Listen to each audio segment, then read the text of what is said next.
Fala galera, professor Fernando na área e hoje nós vamos falar sobre Guerra Fria e pós-Guerra Fria. Na verdade, esse conteúdo já foi abordado aqui no canal. Nós temos um vídeo falando sobre velha ordem mundial, nova ordem mundial, falando do contexto geral da Guerra Fria. Mas hoje eu gostaria de propor para vocês um vídeo diferente. Nós vamos fazer uma cronologia geral da Guerra Fria. Esse importante momento da história, de 1945 até 1991. Alguns colocam o fim da Guerra Fria em 1989, naquele acontecimento marcante, a queda do Muro de Berlim. Mas, na verdade, outros colocam como 1991, porque foi exatamente nesse momento que a União das Repúblicas Socialistas Soviéticas encerraram as suas atividades. Então, ou um ou outro, ok? Mas eu vou colocar a cronologia completa até 1991. Vamos lá. É importante dizer para vocês que esse assunto está no âmbito do que nós vamos chamar de geopolítica. O que é geopolítica? É o campo da geografia que visa compreender os conflitos, compreender as guerras, as relações internacionais, relações entre governos, relações entre países, enfim, isto é o que nós chamamos de geopolítica. Importante dizer para vocês que a Guerra Fria foi um movimento que, em tese, não houve um conflito direto, né? Principalmente entre as duas potências que representavam esse momento. Estados Unidos de um lado, União das Repúblicas Socialistas Soviéticas de outro. Dois grandes blocos, dois grandes projetos. De um lado, o capitalismo, de outro, o socialismo. Será que nós vivemos ainda na Guerra Fria? Porque se fala tanto disso no nosso tempo, fala-se tanto do comunismo, fala-se tanto dessas coisas, a verdade é que parece que nós não superamos ainda a Guerra Fria.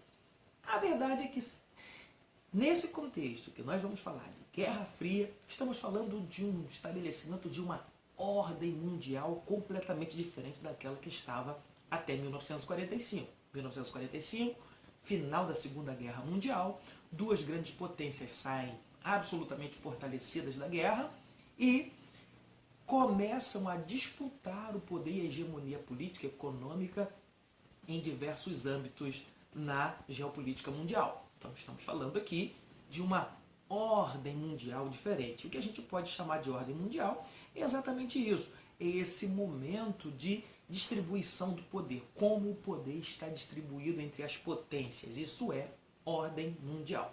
No contexto geral da geopolítica, pega a referência aí, a gente divide entre velha ordem mundial, ou seja, o período que marcou toda a Guerra Fria é chamado de velha ordem mundial, e o período pós-1991 é chamado de nova ordem mundial. Certinho? Então vamos lá para a nossa cronologia da Guerra Fria.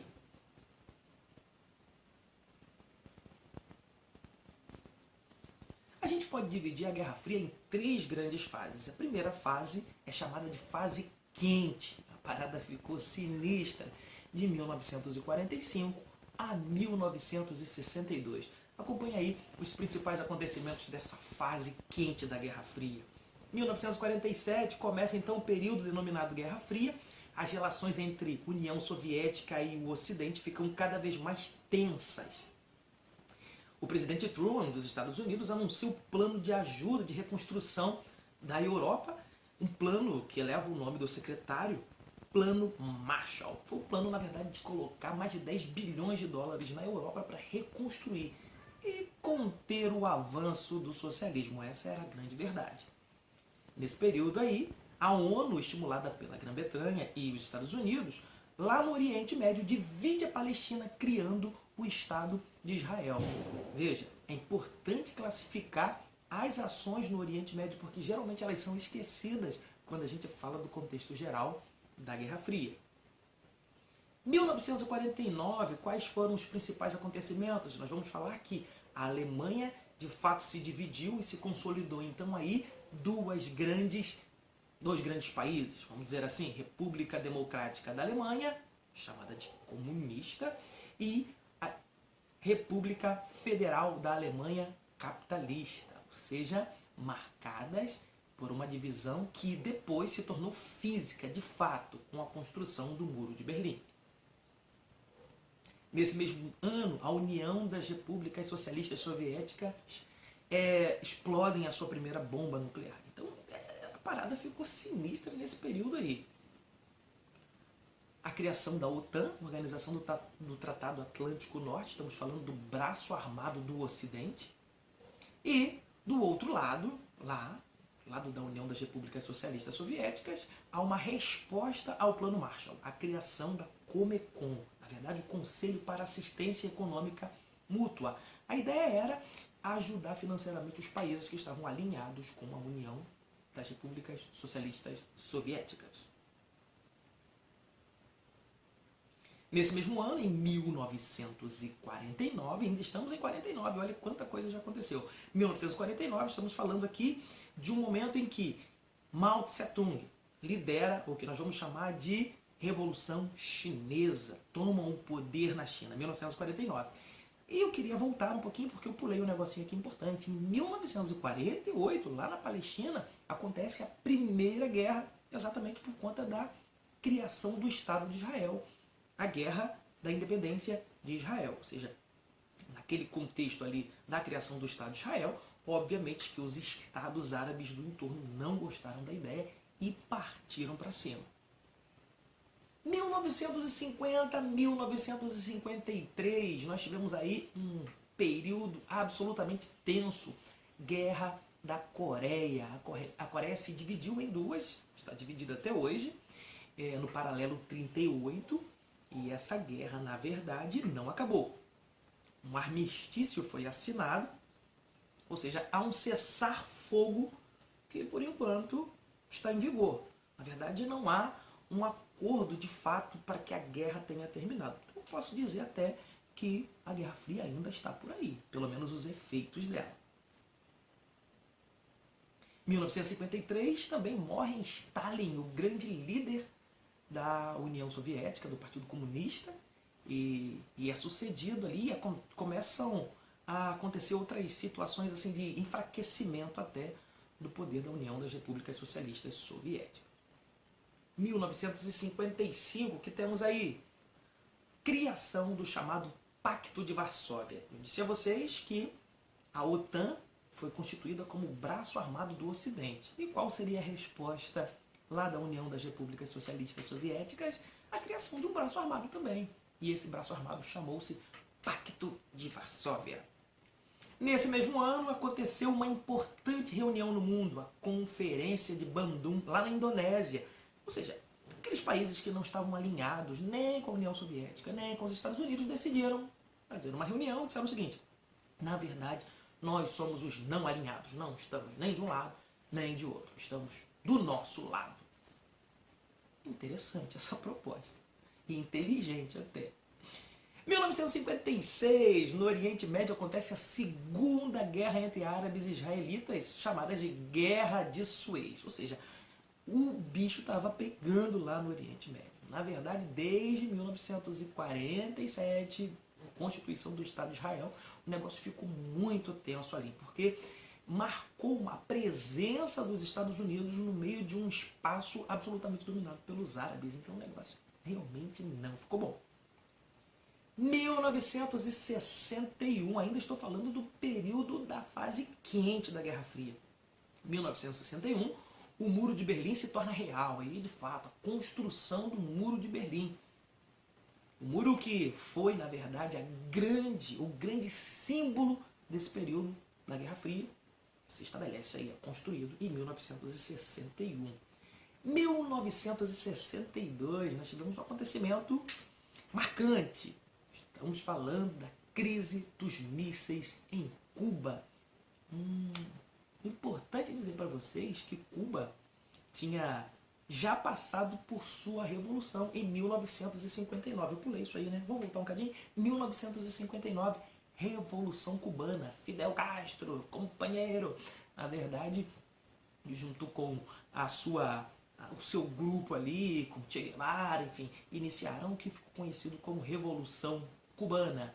E derrotou um governo que era pró-Estados Unidos e estabeleceu, 2 anos depois da Revolução Cubana, uma aliança com a União das Repúblicas Socialistas Soviéticas, e isso se tornou um calo no sapato dos Estados Unidos, porque afinal de contas, Cuba pertinho ali, aquela ilha pertinho e tal, não sei o que, um míssil de Cuba poderia atingir os Estados Unidos, e essa tensão já estava no ar. Agora eu vou dizer para vocês, isso de fato aconteceu, não o míssil, mas a crise. Em 1962 aconteceu o que nós vamos chamar de crise dos mísseis de Cuba. Sabe quem resolveu isso? Os X-Men, claro. Tem um filme, X-Men Primeira Classe, que eles abordam exatamente isso. Tem uma cena que eles estão na praia e acho que é o Magneto, né, que para os mísseis, assim, aquela parada toda. Enfim, na verdade é um fato histórico sendo contado num filme, obviamente que uma ficção, né? Estamos falando então de uma crise que aconteceu em 1962. 1964, mas na verdade já estou falando aqui da segunda fase da Guerra Fria. A fase que ficou chamada de coexistência pacífica. E eu vou dizer para vocês, quem deu esse nome tá maluco, porque não teve nada de pacífico nesse período. Vamos ver o que aconteceu de 1960, 1970, vamos botar até 1980 aqui. Gente, não teve nada de pacífico. Olha o que aconteceu. 1964, estamos falando aqui, e eu vou falar do Brasil. Nós tivemos aqui o início da nossa ditadura militar, que foi, na verdade, um movimento aqui completamente patrocinado pelos Estados Unidos, tá? Vamos deter o avanço do comunismo no Brasil. Essa era a grande ideia. Nesse mesmo ano de 64, olha como foi de coexistência pacífica. Foi tão simples. Claro que não. Estados Unidos bombardearam o Vietnã do Norte, certo? O Vietnã se dividiu em dois, né? Como aconteceu em diversos lugares do mundo. O Vietnã do Norte ficou ligado à União das Repúblicas Socialistas Soviéticas e do Sul com os Estados Unidos. E nesse ano de 64, os Estados Unidos tascou bomba lá no Vietnã do Norte. Nesse mesmo ano, a China detona a sua primeira bomba nuclear. Como se fosse assim, uma grande competição. Vamos ver quem tem mais força, vamos ver quem tem mais poder. Hoje eu detonei a minha bomba atômica. Olha que coisa legal. Gente, o mundo viveu uma tensão absurda. Quem viveu nesse período, certamente viveu com muito medo. No Oriente Médio, diversos grupos de resistência à Palestina criam, na verdade, de resistência palestina e não resistência à Palestina, né?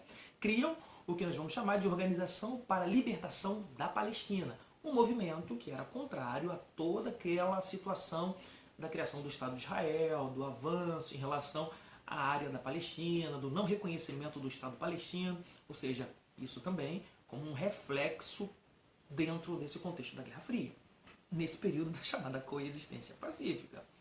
1966, Mao Tse Tung promove a chamada Revolução Cultural lá na China. Ele já tinha tomado poder e agora em 66 promove uma revolução cultural que na verdade perseguiu, matou, enfim, torturou um monte de opositores. É o que a história vai dizer pra gente, e isso só terminou em 1976 quando ele morreu.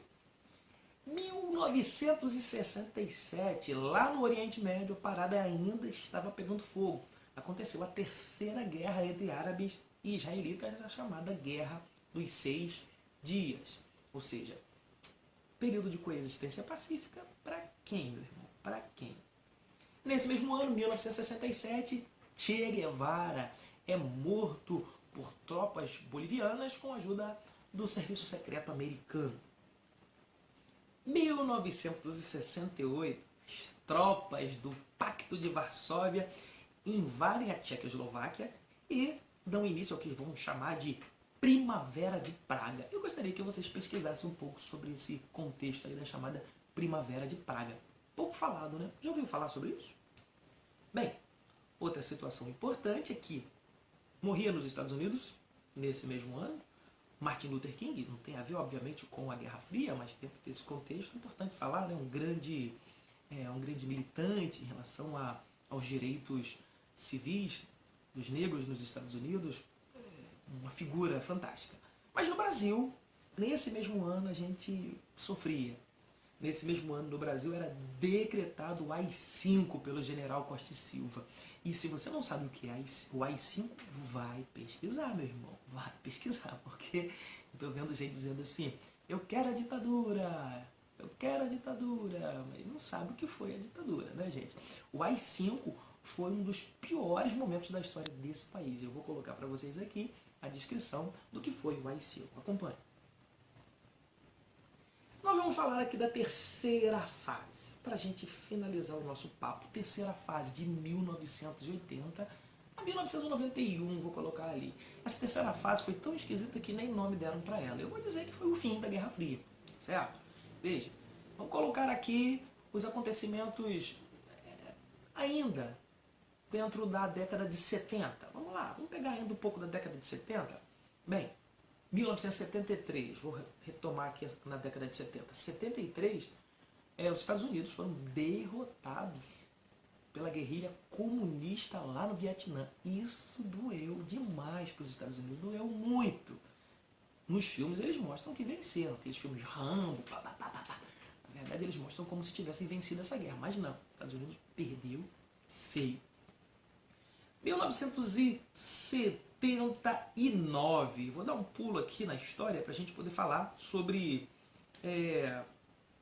a Revolução Iraniana lá no Oriente Médio, a Revolução Islâmica, que pôs fim a essa relação que existia entre Irã e Estados Unidos. Tem até um filme também, aí eu quero recomendar dois, na verdade, que falam sobre esse momento. É claro que existem outros, mas eu quero recomendar dois aqui. Argo, esse filme, não sei se você já viu, se já ouviu falar. E tem um outro que é um filme iraniano. Eu vou colocar aqui para você, aqui do lado, para você ver, ó, esse filme aqui, beleza? Que conta a história da Revolução Iraniana. 79 também aconteceu o que nós vamos chamar da segunda crise do petróleo.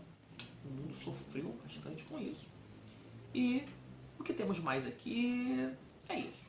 1900, vou dar um pulo, vamos lá para 1985. Foi um ano emblemático, um ano em que Mikhail Gorbachev assume o comando do Partido Comunista lá na União das Repúblicas Socialistas Soviéticas, e a partir dali lança dois grandes projetos, a Perestroika e a Glasnost. Qual era a ideia? Recuperar economicamente a União Soviética e abrir a chamada transparência política. Abertura política. Na verdade, a abertura política foi mais rápido do que a recuperação econômica, o que acabou, de certa forma, questionando a necessidade dos estados estarem reunidos numa união de repúblicas com um representante que eles já não viam mais como representante. Foi o que aconteceu. A União Soviética estava empacada em relação à economia, os dados sociais também não eram interessantes e Mikhail Gorbachev viu-se numa condição de não poder fazer muita coisa. Então, ele foi dissolvendo ao longo do tempo. Em 1989, como um marco do fim desse momento, foi derrubado aí o Muro de Berlim. O Muro de Berlim caiu. Quando a gente fala o Muro de Berlim caiu, né? Derrubaram o Muro de Berlim como símbolo de um novo momento. Vamos acabar com a bipolaridade, vamos acabar com a divisão do mundo, vamos voltar à normalidade, certo? E foi o que aconteceu. O mundo passou, a partir do ano de 89, contar com uma outra ordem mundial, e a gente vai falar um pouquinho disso já já. 1991, nós tivemos dois grandes acontecimentos e eu paro já já, paro aqui. 1991, nós tivemos a Guerra do Golfo, a guerra entre Iraque e Kuwait. E, na verdade, essa guerra foi muito emblemática, porque o Iraque invadiu o Kuwait para pegar o petróleo do Kuwait. Quem era presidente do Iraque? Saddam Hussein. Ok? Estados Unidos interveio nessa guerra, chegou lá e falou assim, ó, Iraque, pode tirar o cavalinho da chuva porque vocês não vão anexar o Kuwait, não. E fez um acordo com Saddam Hussein. Saddam Hussein se tornou aliado dos Estados Unidos, ok? Só que em 2003, os Estados Unidos foi lá e mandou matar Saddam Hussein. Nesse contexto todo aqui, se estabeleceu o que ficou conhecido como Nova Ordem Mundial. Ou seja, os Estados Unidos se colocou como uma grande potência do ponto de vista militar, do ponto de vista político, do ponto de vista da influência cultural. Do ponto de vista econômico, a gente vai dizer que os Estados Unidos não lidera sozinho esse processo, ele não dá as cartas sozinho nesse jogo. ok? Por isso que a gente vai chamar esse novo momento pós-1991 de ordem unimultipolar. Ou seja, existe um país poderoso do ponto de vista militar, do ponto de vista político, do ponto de vista cultural, influente em todos os lugares do mundo, mas do ponto de vista econômico, ele não está sozinho, certo? Do ponto de vista econômico, ele tem outros que estão ali no radar, que são também importantes economias no mundo, ok? Então, os Estados Unidos não lidera o jogo sozinho. É isso, pessoal. Para finalizar, em 25 de dezembro de 1991, Mikhail Gorbachev anunciou o fim, a dissolução da União das Repúblicas Socialistas Soviéticas. Então, estava encerrado ali, de fato, a União Soviética e, por que não dizer, a Guerra Fria. A grande verdade é a seguinte: os reflexos da Guerra Fria estão até aí, até hoje. Estão aí até hoje. E, enfim, grandes reflexos, tanto do ponto de vista da geopolítica, tanto do ponto de vista cultural, do ponto de vista ideológico. Ou seja, a Guerra Fria, na verdade, marcou para sempre a história da humanidade. Sem contar a divisão, a organização em relação a outros países, países que se fragmentaram, países que tiveram guerras a partir dali, o reflexo da Guerra Fria na África, que é um ponto fundamental para a gente compreender. Eu preciso gravar um vídeo exclusivo falando sobre a África, o reflexo da Guerra Fria na África, ok? Espero que vocês acompanhem, espero que eu não fique gravando esse vídeo para falar sozinho, certo? Eu quero feedback de vocês, pelo amor de Deus, gente. Se vocês estiverem assistindo esse vídeo, comenta aí, faz alguma coisa, tá certo? Então é isso, pessoal. A gente está aqui para comentar esses assuntos, espero que vocês tenham gostado. Esse foi o nosso conteúdo de hoje, um forte abraço e até a próxima!